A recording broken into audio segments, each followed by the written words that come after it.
আইজ আমি বানাই লাইলাম ইসা মাছ দিয়া লতার তরকারি। ইতা সব রেসিপি হইলো আমার মার গেছ থেকে শিকা 5 স্টার রেসিপি। আর ইলা লতা খাইলে আপনারা খেয়েও কিন্তু আর হইতে পারতায় না লতায় কথা কইছে। আমরা ছোটো থাকতে লতা খাইয়ে যদি কইতাম খাজুয়ার গলাত, তে নানুয়ে লগে লগে কইতা তুমি তাই ফটো মাতো এর লাগি তোমার গলাত খাজুয়ায়। আমরার তো খাজুয়ায় না, আর না খাজুয়াইবার মেডিসিন তেঁতুল দিলে আবার কোনো খাজুয়ায় নি। তো আজকাল বাজারও তো পানিয়ালা লতা থাকে মোটা মোটা আগালা, যেটা সিদ্ধ দিতেও লাগে। আর আমরা নানু বাড়িত বারিশার দিনও বিশ্রাত কত লতা হইতো, এখনও হয়। আর ফুরকির ইসা দিয়া লতা আনিয়া সিদ্ধ না দিয়া রান দিতা আমার মাইম্মায়। এর বাদেও খাজুয়াইতো না, কিজাত মজা হইতো, শুধু অমৃত। আর আমরা লতা তোলার গো শুনলে তোরা বেশি খেয়াল করি লতা তোলার যাইতাম মাইম্মার লগে নানুর লগে গিয়ালে আমরা রে জুকে ধরি লইত। লতা তুলি আইয়াও দেখো ফাওয়াত চিনা জুকে ধরি লাইছে।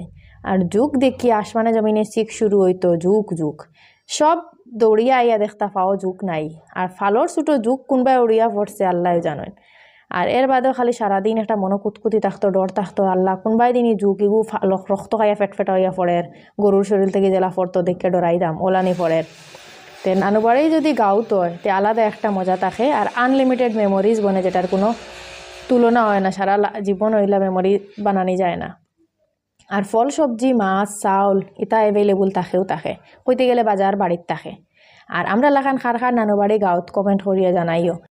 আর যারা লতা ফেভারিট তারা জলদি জলদি কমেন্ট করো, আর যারা লতা খাও না কথা হওয়ার ডরে তারা জলদি জলদি বাজার থেকে লতা আনাও, আনাইয়া ওলা রান